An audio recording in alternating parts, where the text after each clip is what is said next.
Somewhere beyond the sea. You know the song.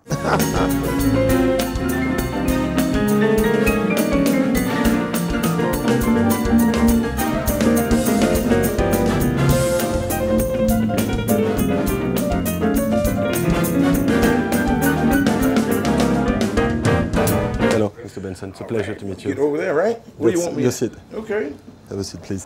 Bienvenue à tous. On reçoit aujourd'hui George Benson. En fait, c'est plutôt lui qui nous reçoit dans sa loge. Hello, Mr. Benson. It's a pleasure to meet you. Yeah, bonjour.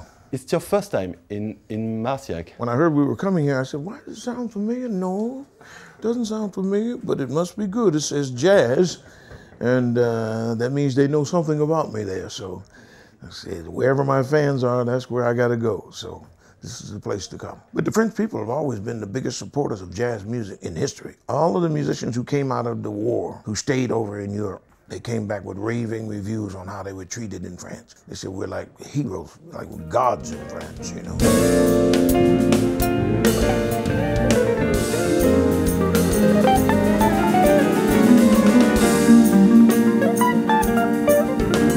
Jazz music is the one that allows you to breathe. It allows you to use all of your skills. If you're a technician, you can use it in jazz. You don't have to be, though. They got guys who don't have no technique, you know, but they got great soul, feeling.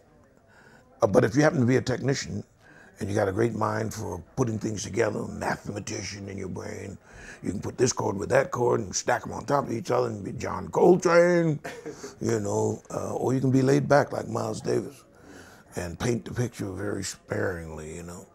What is the influence of Nat King Cole in your music? Well, Nat started me. I mean, when I heard him sing and saw the kind of response he got with his romantic voice, you know, the very smooth voice and his romantic playing, you know, and the sophistication of his music, the arrangements, I knew that element could not miss. So I said, that's what I want to be. Another important person in your life as an artist is Wes Montgomery. Yes, very true. I met him when I was about 17 years old. He was very sophisticated, simple, but he had sophistication everywhere. His way of talking was, you know, way beyond what you imagined. When you looked at him, you didn't expect. And when he played the guitar, he was absolutely the best.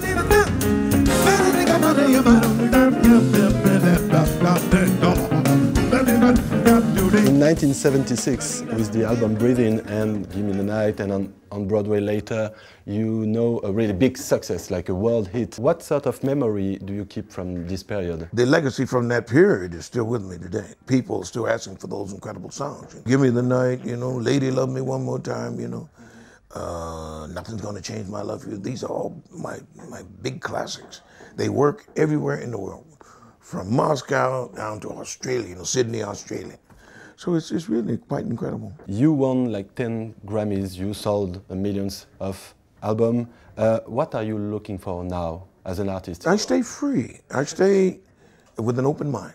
And when I hear an artist that comes up with something incredible, like in the case of Prince maybe, you know, when he came along, he was so different, but he was worth paying attention to because he had great ideas. Wynton Marsalis, nobody expected him to have that much talent and wrapped up in one little young teenager.